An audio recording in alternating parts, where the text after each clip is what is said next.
Tapi aku nggak tahu itu depresi. Jadi aku sempet kayak nggak mau ngaca, nggak pernah skincarean, bener-bener nggak pernah sisiran. Dan itu berbulan-bulan gitu. Sampai akhirnya kayak, kok aku kayak gini ya? Kayak aku kehilangan diriku sendiri. Akhirnya dibilang BPD, anxiety, depresi. Ya ternyata ini semuanya itu kayak samar-samarnya dari ADHD yang sebenarnya gitu loh. Jadi kepalaku tuh kayak bener-bener move cepat gitu kan, maju mundur. Jadi aku itu biasain kalau datang aku kayak napakin kaki, terus kayak ngelihat ada beberapa warna, terus ngecap di lidah, terus menyentuh, kayak berusaha, oke, Zoe kamu lagi ada di sini sekarang. Ngerasa gak berhak deh untuk hidup nih, udah kayak semua yang orang ngomongin tuh bener gitu loh. Saya telan mentah-mentah gitu.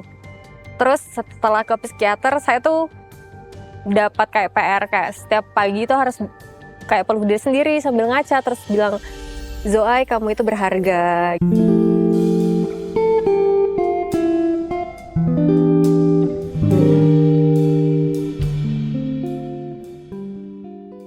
Halo, kenalin, nama aku Zoai, biasanya dipanggil Zoai, tapi nama panjangnya Zohar Mustika Zams. Pekerjaan aku pengusaha, ada sampingan juga konten kreator, dan biasanya aku sehariannya cuman family time, quality time sama keluarga, sama kerja aja sih, kerja.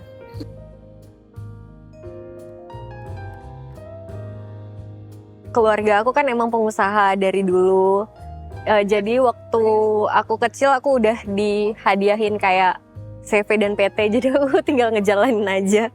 Kenapa aku memilih jadi konten kreator? Awalnya itu aku pengen bikin agensi. How startnya nggak tahu, tapi setelah aku cari tahu, aku jadi as a talent dulu. Jadi aku kayak ikut agensi dulu, agensi di bawah agensi orang lain. Terus aku belajar jadi KOL, jadi influencer. Ternyata pas jadi influencer kok banyak ya uangnya, kayak ya lumayan gitu. Akhirnya jadi kayak sampingan, tapi aku tetap jalanin agensi. Akhirnya aku bikin agensi sendiri dan sampai hari ini masih jalan agensinya. Aku milih kenapa agensi digital marketing, soalnya itu kan dunia kreatif. Di dunia kreatif itu aku ngerasa nyaman banget sama kegiatan-kegiatan di digital marketing. Dan untuk aku kan spesialis campaign ya. Jadi untuk ide bisnis, ide campaign itu aku seneng banget buatnya. Kayak gimana caranya satu brand ini bisa viral gitu kan, mikirin ide-idenya itu kayak menyenangkan gitu. Jadi aku suka banget pekerjaan ini. Jadi sampai sekarang ini pekerjaan yang sangat aku tekunin. Daripada menjadi influencer atau KOL, aku lebih senang di balik layar sih, jadi di agensi ini gitu.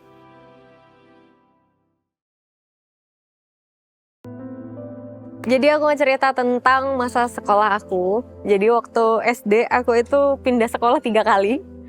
Terus SMP itu aku pindah sekolah 2 kali, dan SMA aku juga pindah 2 kali kalau nggak salah. Nah ternyata aku baru sadar setelah aku ke psikiater kalau sebenarnya masalah-masalah aku suka pindah ini kan dipikir orang tuaku dan orang-orang di sekitarku kalau aku tuh cuma nakal, pembangkang, terus ya nggak bisa ngikutin aturan gitu lah, urakan lah.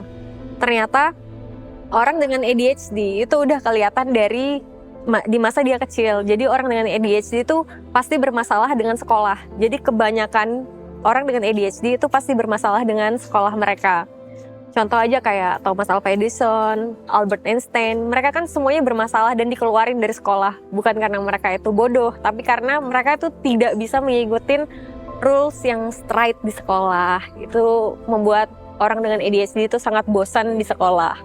Gitu. Jadi kalau misalnya kalian punya teman atau anak atau kalian sendiri yang di sekolah tuh suka nggak betah, terus ngantuk, terus pas di sekolah tuh kelihatannya bego banget, tapi kalian punya contoh kalau kalian olahraga itu bisa jago banget, atau melukis bagus banget, itu perlu dicurigain loh, mungkin aja kamu ADHD.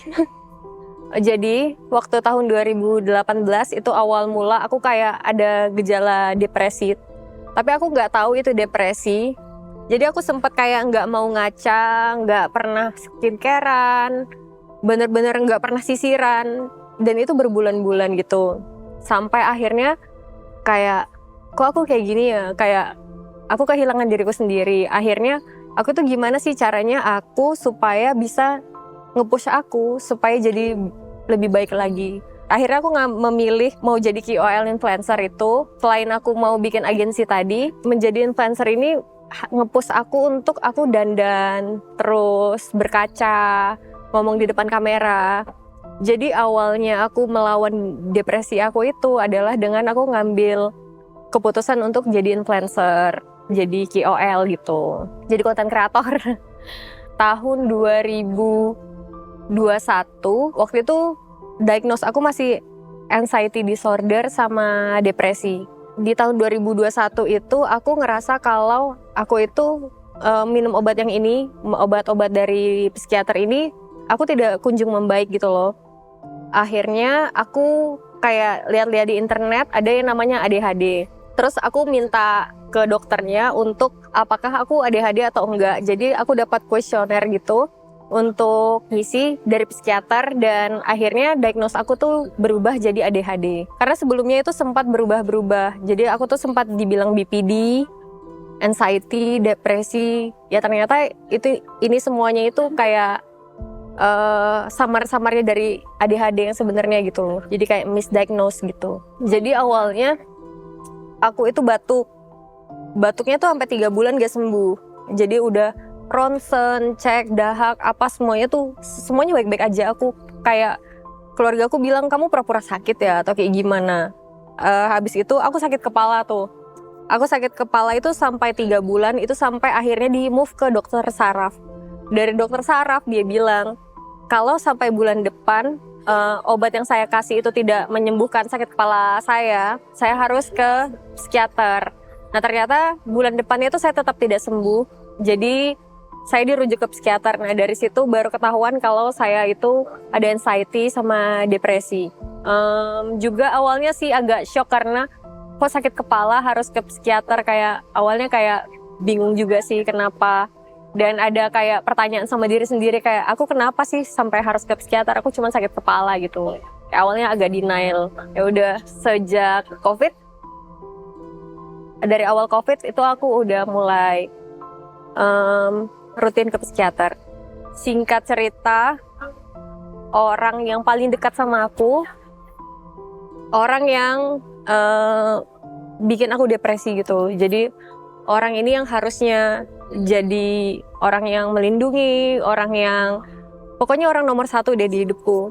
Itu dia jadi sebaliknya, dia yang nyebabin aku takut sama hidup, orang yang bikin aku jadi nggak berhak gitu loh untuk hidup. Kayak aku nggak berhak deh hidup, aku kayak nggak worth it gitu loh untuk hidup dan hadir di hari ini.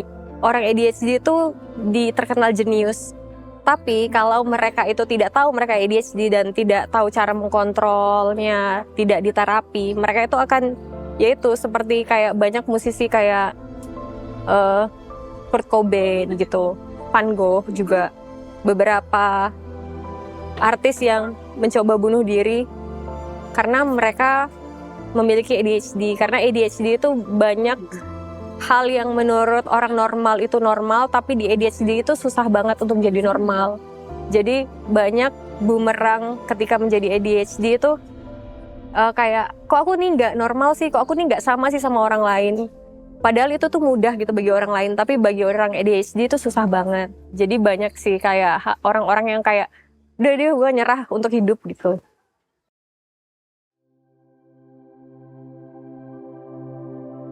Aku punya gangguan, mereka denial, dan mungkin orang zaman dulu tuh malu gitu. Dan waktu aku di fase depresi, yang waktu aku gak mau makan, gak bisa gerak, gak bisa bangun gitu, mereka itu kayak mikir aku tuh dibuat-buat, terus aku itu mau diruqyah, terus malu, terus ngomong aku tuh seolah-olah aku tuh bener-bener orang yang bakal gila gitu loh, orang gila, udah orang gak waras gitu, tidak beragama lah, yang kayak ya bener-bener jadi bahan omongan keluarga gitu loh. Ketika kita punya depresi, sebenarnya trigger utama adalah orang-orang terdekat kayak keluarga, orang-orang yang ada di rumah. Jadi sedihnya adalah kenapa orang-orang yang dekat dengan kita dan orang yang kita sayang jadi trigger utama. Itu sih perubahannya tuh ada namanya grounding. Jadi grounding itu aku sering, kan aku punya anxiety disorder, jadi aku sering gak hadir di tempat itu hari itu. Jadi kepalaku tuh kayak bener-bener move cepat gitu kan, maju mundur. Jadi aku itu biasain kalau datang aku kayak napakin kaki, terus kayak ngelihat ada beberapa warna, terus ngecap di lidah, terus menyentuh, kayak berusaha, oke, Zoe kamu lagi ada di sini sekarang. Jadi coba untuk hadir sekarang. Yang lalu ya udah biarin berlalu, masa depan ya udah gitu kan. Nanti kita lihat masa depan itu nggak perlu dikhawatirin. Terus aku juga pergi kayak yoga, latihan meditasi. Aku bahkan ikut meditasi yang nggak ngomong sampai 3 hari. Jadi kayak yang benar-benar untuk ngosongin pikiran doang supaya bisa hadir hidup untuk hari ini, bukan untuk masa lalu dan masa depan. Jadi aku udah mulai bisa bicara kayak ketika masa lalu datang kayak, hai masa lalu, makasih udah datang. Itu biarlah yang berlalu, nggak akan terjadi lagi. Nanti kalau masa depan datang, hai masa depan gitu, kayak Zoe kamu nggak perlu khawatir, lakuin hal yang terbaik untuk hari ini. Masa depan pasti ikutan baik juga. Jadi aku udah bisa ngontrol ketika pikiran-pikiran yang kayak gitu udah datang gitu.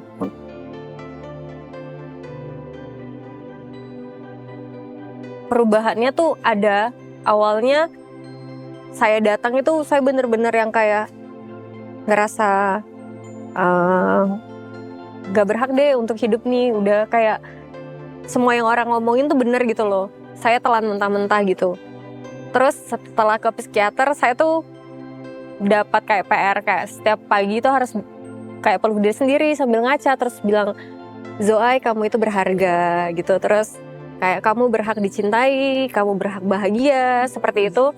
Dan mulai menyaring gitu loh, kayak omongan orang tuh mana sih yang harus diambil, mana omongan orang tuh yang gak perlu diambil gitu. Tapi di orang sekitar aku jadinya jatuhnya membangkang, karena aku yang tadinya yang nurut,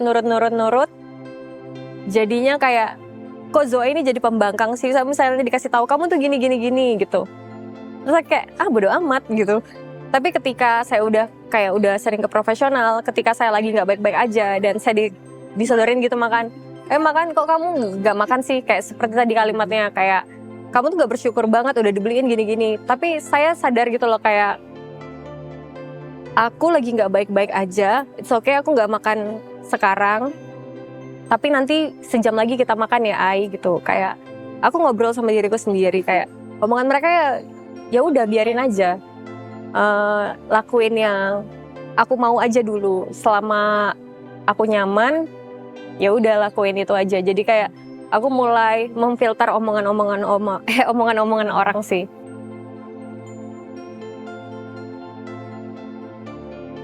Orang yang benar-benar support aku itu namanya Patricia.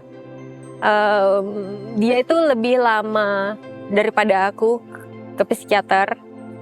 Jadi dia itu sangat, untuk aku yang pemula, dia sangat tahu cara berbicara dengan aku ketika aku depresi harus gimana. Jadi ketika aku down, dia itu orang yang pertama aku hubungin. Nah untuk keluarga, aku punya adik aku namanya Deska. Itu aku deketnya sama adik aku Deska. Dia juga mencoba mengerti kondisiku, walau awalnya dia kadang juga denial, kadang dia juga tidak mempelajari detail tentang ADHD, kadang malu kalau aku ngomong soal ADHD, tapi lama-lama dia berusaha mengerti gitu loh. Jadi akhirnya aku bisa ngobrol sama dia. Jadi cuma 2 orang itu sih. Ada di momen beberapa kali aku kayak ingin mencoba menghilang dari bumi ini. Aku sempat kayak kepikiran kayak aku telepon dia dulu deh.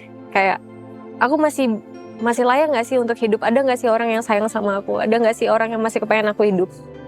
Jadi ketika mendengar mereka dan pernyataan mereka, jadi kayak ya udah deh nggak jadi gitu. Sebenarnya kita tuh cuman butuh satu orang sih ketika kita depresi, orang yang benar-benar hadir buat kita. Sembuh dari depresi itu baru-baru aja. Jadi aku di depresi hebat di awal tahun tadi.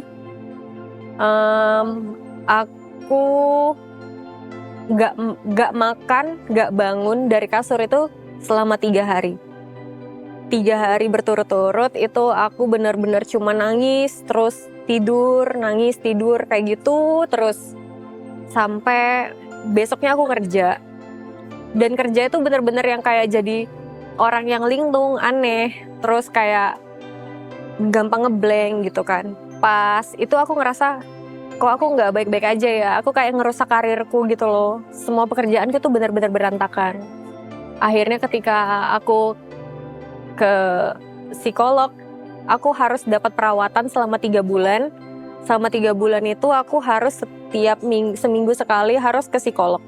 Dan posisinya waktu itu aku kalau nafas tuh pendek banget kayak dikit-dikit tuh kayak sesak nafas gitu loh. Aku harus ke psikiater 2 minggu sekali. Aku mutusin untuk lepas dari penyebab utama aku depres. Ada orang yang mungkin segumpulan orang ya, atau si satu orang ini yang benar-benar nge-trigger aku untuk sangat-sangat jatuh gitu loh. Aku coba untuk kayak, aku pergi deh gitu, aku pergi deh. Soalnya aku ngerasa ketika aku berobat, aku rajin nih ke psikolog, ke psikiater, tapi orang itu masih ada di dekatku. Aku ngerasa kayak aku tuh ikan, tapi hidup di dalam air yang keruh gitu. Terus kalau aku pergi berobat, itu sama aja kayak aku cuman sebentar di air yang tenang, terus aku dimasukin lagi ke air yang keruh. Jadi hidupku tuh cuman kayak siklus gitu loh. Jadi ini kayak keputusan besar buat aku, kayak ini berat banget tapi aku harus ambil gitu. Waktu itu nyembuhin adanya teman-teman. Jadi aku kayak sering ketemu teman-teman, walaupun ketemu teman-teman tuh aku sama sekali nggak ngomong, nggak makan. Yang penting teman itu ada aja di depan muka aku gitu. Terus aku pergi meditasi, aku pergi nge-gym, terus aku rajin ke psikolog, ke psikiater. Terus aku setiap hari journaling, kayak menulis 3 hal yang bikin aku beruntung hidup hari ini. Jadi kayak aku masih beruntung hari ini masih punya baju, aku beruntung hari ini masih bisa bernapas, aku beruntung hari ini punya orang yang sayang sama aku. Terus berjemur, bertemu sama orang-orang baru, jadi kayak pergi ke teman-teman yang baru, kayak cari lingkungan baru, komunitas baru. Itu sangat-sangat membantu sih, tapi itu take time banget. Sampai aku bisa ada di hari ini tuh aku butuh 6 bulan. Akhirnya ketika aku udah rilis nih, ketika aku udah sembuh nih sama diriku sendiri, walaupun tidak 100%, tapi ketika aku ketemu sama orang-orang yang menurut aku itu tadi triggernya yang tadi, itu udah nggak jadi trigger lagi. Yang aku alamin itu rasanya kayak dililit kawatnya tuh besi, dan besinya itu berduri dan berkarat. Jadi setiap hari tuh rasanya kayak sesak gitu loh, sesak, pusing, terus bener-bener aku tuh sampai sering kayak gini, kayak gitu, kayak rasanya tuh badanku tuh bener-bener keikat gitu loh. Jadi pas aku ngelepas semua yang aku nulis gitu kan, hal-hal yang bikin aku terikat dan merasa aturan-aturan apa semuanya aku lepas. Ya udah bener-bener selepas itu sih. Terus aku ada baca quote, katanya kebahagiaan itu untuk orang yang berani. Pas aku baca itu kayak ya udah, aku harus berani gitu loh ngambil keputusan yang berat ini. Ya, here I am.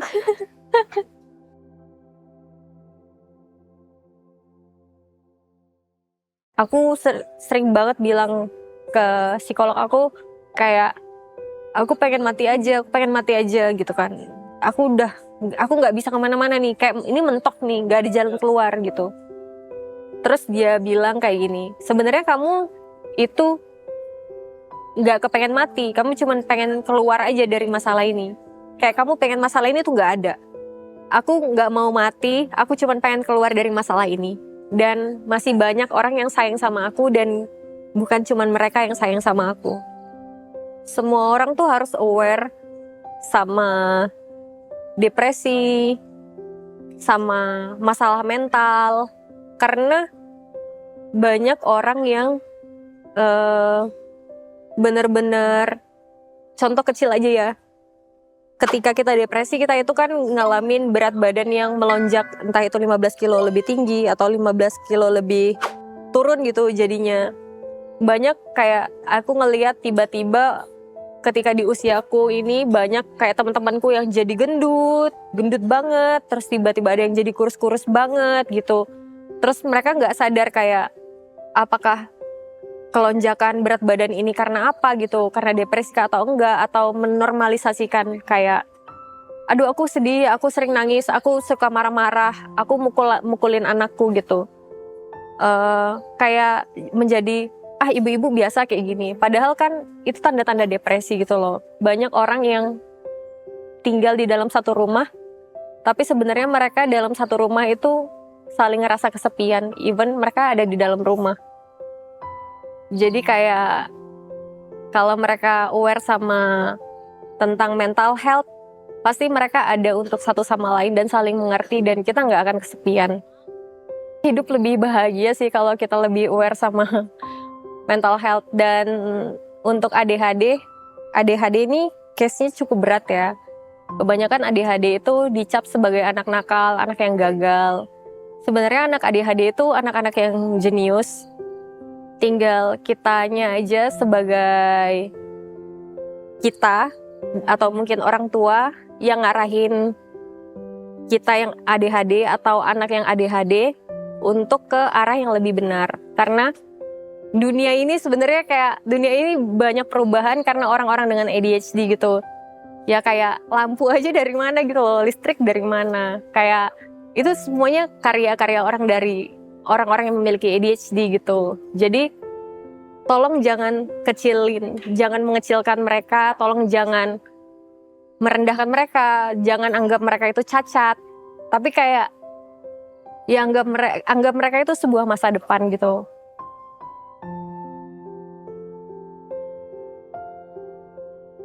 Kalau kamu ngerasa kamu harus ngakhirin hidupmu karena hidupmu udah mentok, sebenarnya kamu nggak pengen menghilang dari dunia ini, tapi sebenarnya kamu cuma pengen keluar dari masalahnya. Dan ingat, kebahagiaan itu cuma untuk orang yang berani.